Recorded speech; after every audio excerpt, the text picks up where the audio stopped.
Hi guys, and welcome back to another skincare video. So for those who don't know me, I'm Candice Blackburn, and for those who do, hi, welcome back. So this is going to be like a winter skincare slash what I do slash a little bit of information that I've picked up along the way.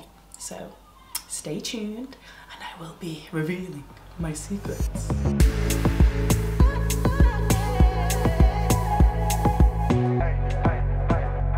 Okay, before we get started, you need to understand what your skin type is. And I'm sure you've seen it everywhere on all skin products.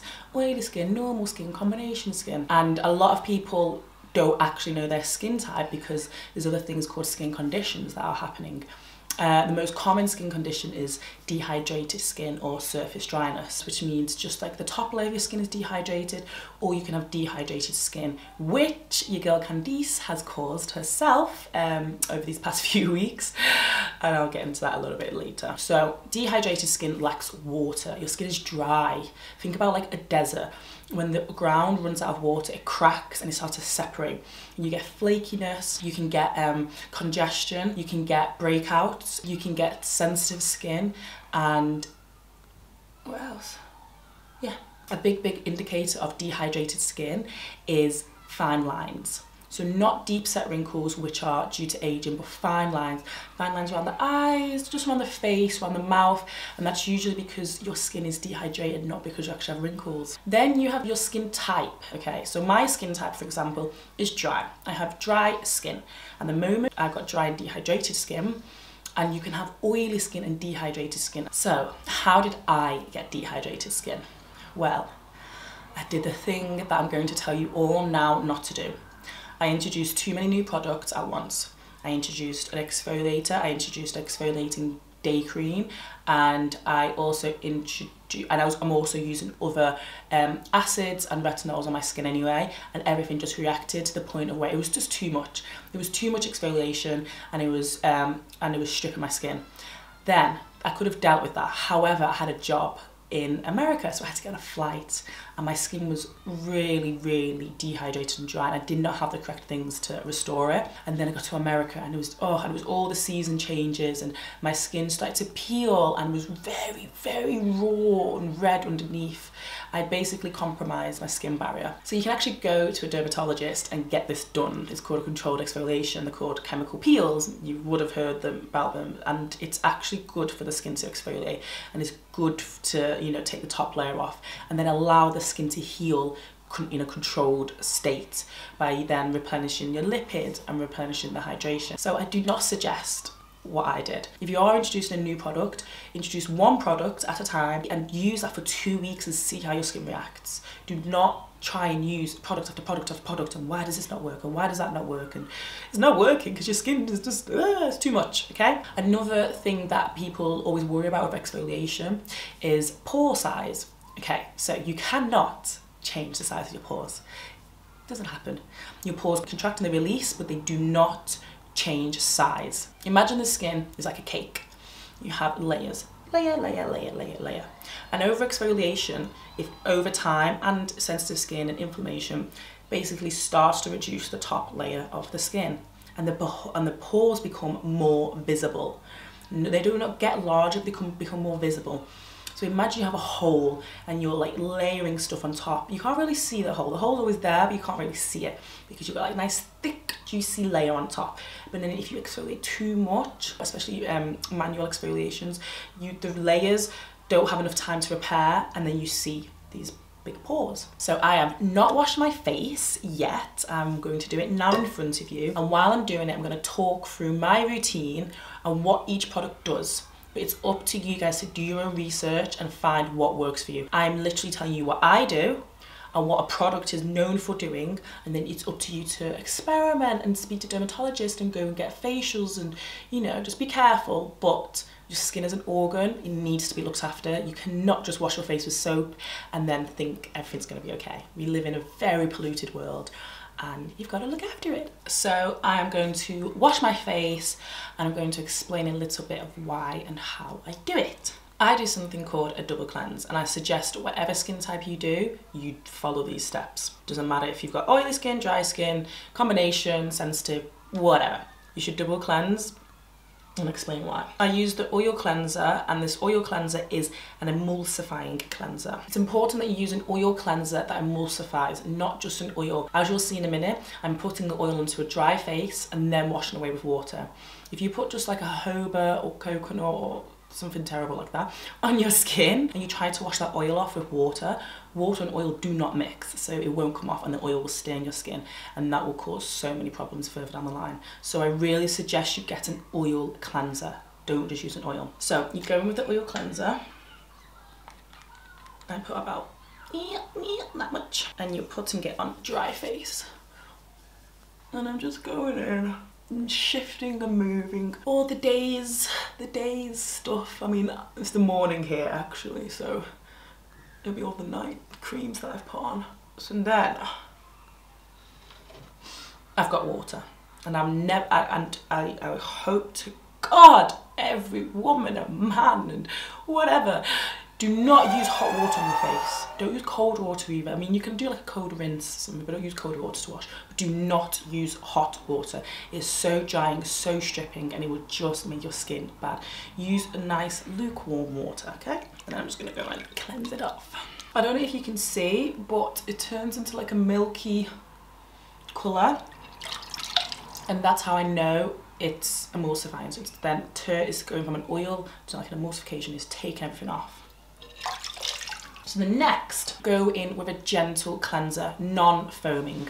Non-foaming, I'm going to repeat it 10 times, non-foaming cleanser. The thing that makes a cleanser foam is an SLS. Let me double check that, but SLS or SLES. And they are extremely drying, like drying to the point of like it is taking off all the oils of your face, and you think, yes, I've got oily skin though, I want the oils to go. No, because your skin loves balance. So if it feels like, oh, all the oil's going, it is going to increase that sebum production like you've never seen it before.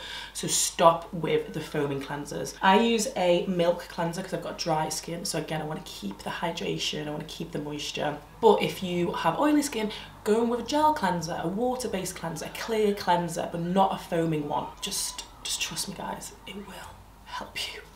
I know people get very attached to like the way your face feels after you've cleaned it. People love that squeaky clean, like but I just hope that now with social media people have realised that's not good. You're not washing clothes, you're not cleaning the bloody you're not cleaning the skirting board, you're not wiping windows, you're not meant to have a squeaky clean face or squeaky clean hair, but that's for another video. It's meant to be gentle, you're looking after it, it's an organ, it's alive. You want to protect it, you want to nourish it, you want to help it.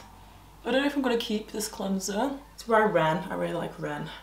I don't know how I feel about it. I think I'm going to go personally with a little, I'm going to try to find a gel cleanser next. But you know me, I do not like waste, so I will use it all up. And if it's bad for my skin, I'll give it to someone else. There's always something that doesn't work for your skin doesn't mean it's necessarily bad. That's why I'm saying this is what I use, and it might not work for your skin.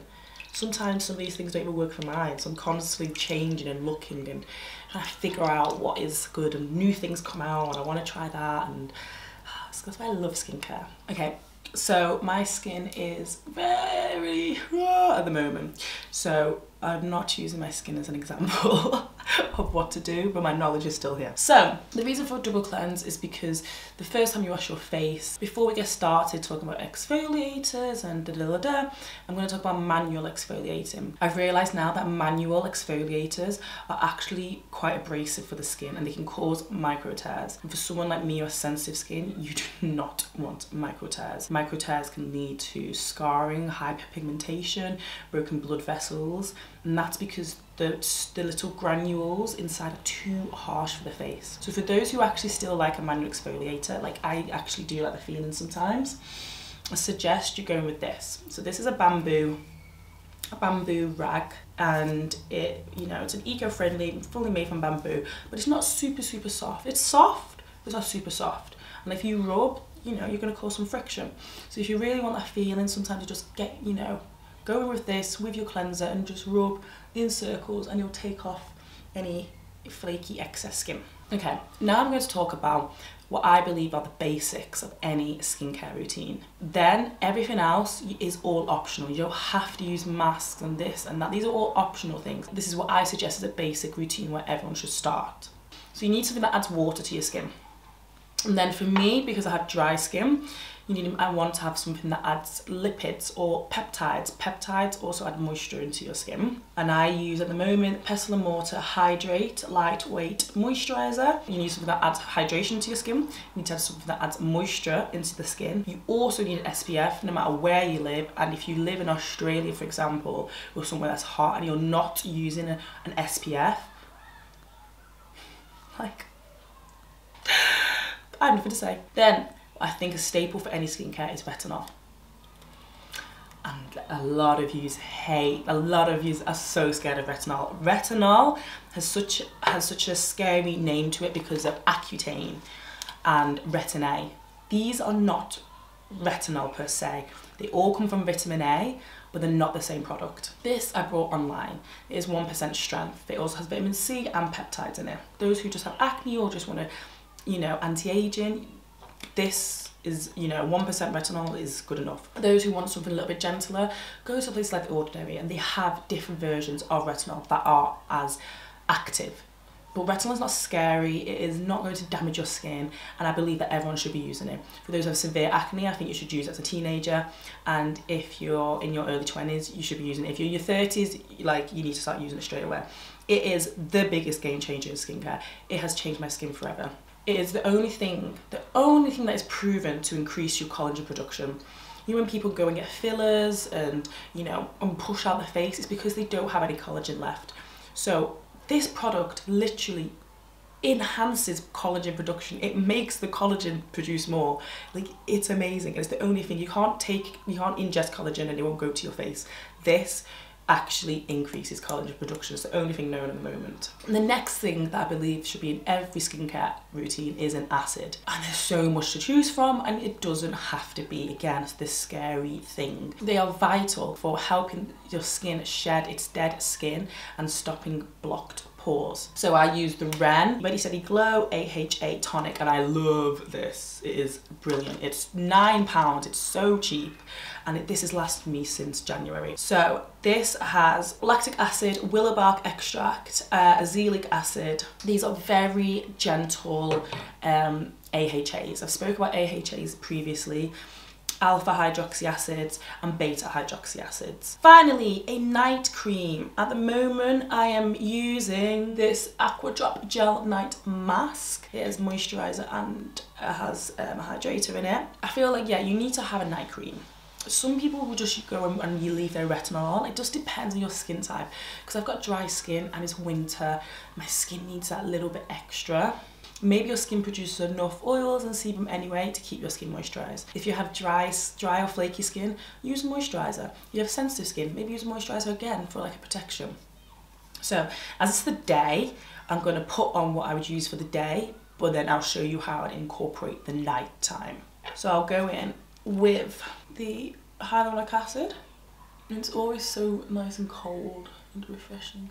I don't know how I feel about this. I don't think I've used it enough to really see. It's so much better than The Ordinary though. The Ordinary I hated.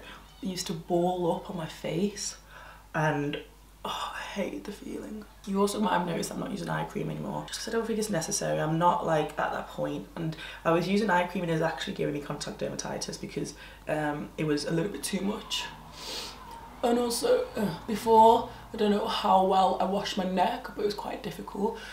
But you need to be using everything on your neck. There's no point having a face that is, I don't know, is looking 30 and your neck looks 60. You need to protect it all the way.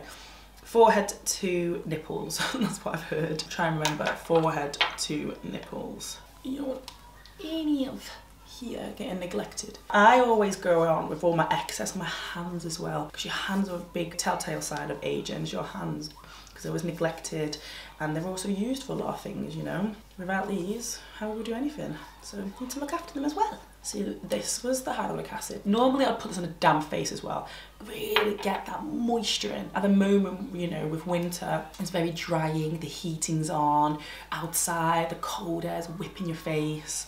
So you really want to keep that moisturisation in. And then if it was nighttime, I would either pick an AHA or a retinol, and I would go in with the AHA with a reusable cotton pad. And hope nobody who follows me and knows me is using disposable cotton pads. Like, you know, it's 2019, we don't need to do that anymore. I use this, I pop it in the wash, and I've got it. I'm saving money, I'm saving the environment. You do not need to be using these cotton pads anymore. So going with this, open it up, all over the face, get that in there. And then on the other nights, I'm using this. This only allows you to have one pump anyway. It's a very small pump. I first put it on my most problem parts, like my chin at the moment, my nose is going a bit ooh, because of like touching it in winter. And then I'll put it on the rest of my face. And then if I need extra, I'll put it on my neck. But for the day, I'm going to put in this, which has got peptides in it. Peptides are a humectant, and they add moisture to the face. This is so hard, so I'm not using a monitor to do this. So at the moment I'm using the viewfinder, so if you see me looking that way, it's because I'm trying to see what I'm doing. And as you can see, we're very sensitive skin at the moment. And also, for those who have sensitive skin, your skin gets more and less sensitive depending on how stressed you are. So at the moment I'm very stressed, but I've got a lot of stress going on. So a lot of things are going on, so my skin ends up being extra sensitive. And then normally I would leave it because I'm trying to use a little bit less product on my face while my face is still repairing. So now let's go into the extras. One of them isn't actually an extra, but it's an extra for me. But these are extras, and like they're not necessary, but they're nice. Masks, it's not necessary, but it's nice.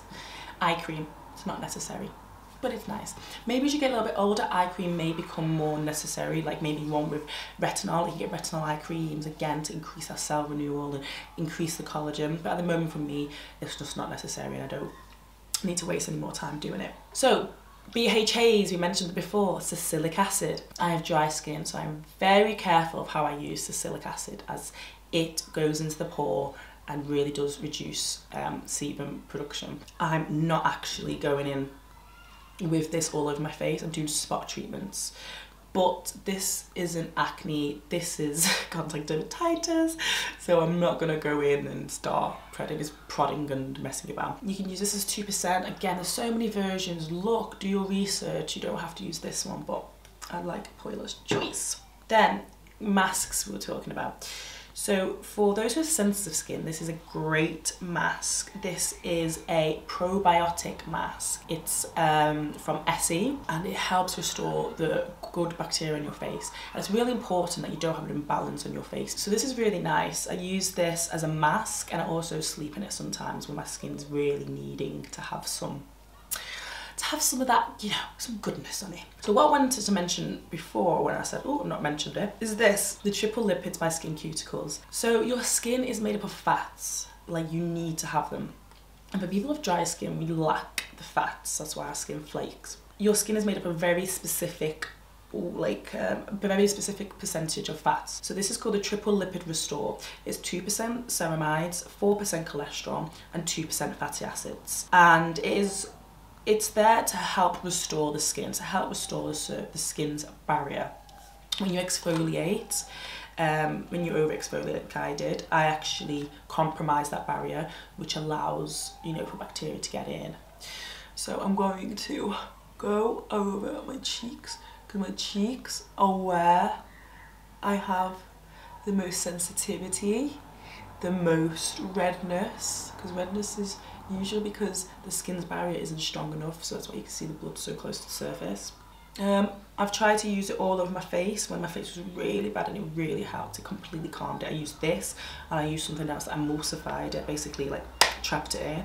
But now that's too thick for my skin. My skin is transitioning, okay guys. And then the last thing is vitamin C. So I've got this from Clinique and I've actually not used it yet. But vitamin C is known for brightening the skin's complexion, and for those of hyperpigmentation, it's just a good all-round product. But I've not used it, so I can't actually tell you what it does on my skin, how it reacts, but I'm going to once my skin has started to calm down.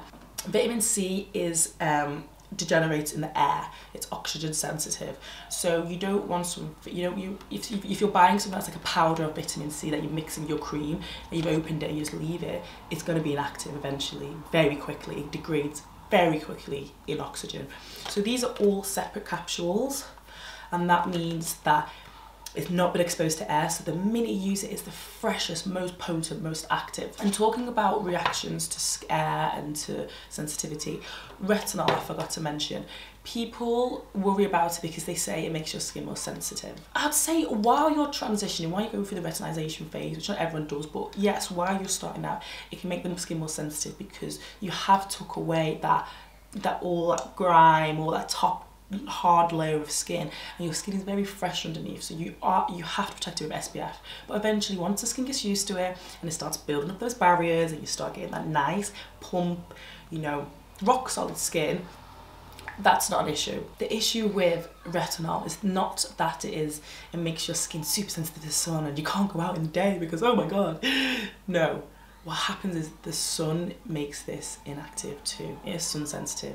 That's why, as you can see, it is in this really dark container that you can't, open. That's why I didn't like the retinol from The Ordinary. I don't think they've stored it correctly. The container's dark, but not dark enough. So, for those who have oily skin, I've mentioned with the double cleanse, use an oil cleanser only at the beginning and use it with this. Then you can go in and use a gel cleanser, or you can use a cream cleanser, depends on how it works for your skin. Again, just, really use something for 2 weeks, see how it's feeling. I also don't suggest that you use any oils. Oils became like this fad where everybody, no matter what skin type, was using oil. All my friends, no matter what skin type, they were obsessed with oils. They were using oils and it was really softening the skin and making the surface dryness lessen, and I think that's what people thought was helping. However, if you have oily skin, you have an excess amount of oil already. You do not need any more oil. I'm not saying that you should be drying your skin out, far from it. I'm not saying go in with all the salicylic acid and stuff, no. Your skin is already got a good job. It's already giving you that oil. Like, we don't have that. I don't have that oil. So I have to always add it to my face. I added lipids, peptides, this, that. Whereas with oily skin, you've already got it. So you don't need to actually add it. And also, oils don't penetrate the skin. They sit on top of it. So if you have oily skin and your skin is producing this oil, and then it's trying to get out, but oh no, it stopped. So it just, and there's your beautiful little spot. So I suggest if you have oily skin, don't use an oil unless it's the first step for an oil cleanser. You can go in with a nice oil-free moisturizer, something moisturizing. You're not trying to dry the skin out, but don't be worried about oils and adding all this stuff into your face. Make sure you're cleansing your face. And also, I wash my face only at night. So if you have oily skin, I suggest you wash your face in the morning and in the night. And check your moisturizers. You do not want any occlusives. Like I said, this is an occlusive, it's an oil. Shea butter, dimethicone, anything that can block the pore. Your skin needs to breathe, okay? Because it's just producing a lot of things, and let it out. Let it evaporate, and then wash it off and start again. Still use exfoliators. Retinol will be great for you because if you do have an excess amount of sebum and you're not exfoliating, it does get trapped, so retinol will increase that skin renewal, also with the collagen. Use an acid, maybe a BHA for spot treatments if you feel like you really got excess amount of sebum, maybe going with all over the face. And then also use an AHA, again, shedding the dead skin.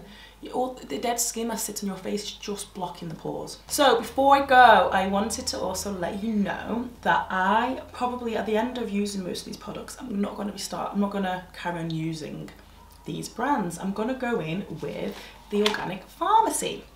So this is not an ad, I never got paid for it, I'm not in collaboration with them. I just went to one of their events. We did like a little wreath making. I know many of you guys, especially me, are really wanting to go more organic and cruelty free, okay? The world does not need any more damaging things. So the organic pharmacy is exactly what it says. It is 100% organic where possible. The reason you can never say something is usually 100% organic because water isn't organic. It's completely, it's reused. We are drinking the water that the dinosaurs drank and peed and whatever. So, but other than that, is more or less, you know, it's 100% organic. And I got gifted this set which has all the serums in it. I'm going to use these products once these are run out. I'll probably do another video, but I just thought I'd mention it to you guys because I know people are always looking for ways to be more ethical with everything they do, and the Organic Pharmacy is, they're a really, really good brand and they know what they're doing, they know what they're talking about. They're very open with how to use products and really helpful. Some brands I don't like because they might be advanced, as in they're very active ingredients, but they purposely package stuff very hard for consumers to read. I don't think that's very fair. And then you get cheaper brands that are really easy to read, but not active, not doing anything for your skin. They're probably making it worse. So guys, I hope you enjoyed my skincare update, winter info. I don't really know what to call this in the moment, but it's just skincare, and I love skincare, and I hope you got some information and some things that you can use in your skincare routine. And remember, experiment, research, figure out what your skin type is, and yeah, guys, have a beautiful day. Rock it, whatever you're doing. If you're stressed, if you're happy, if you're sad, if you're mad, if you're glad, if you're with your family, if you're not with your family, you know, just have an amazing, amazing day because you guys deserve it.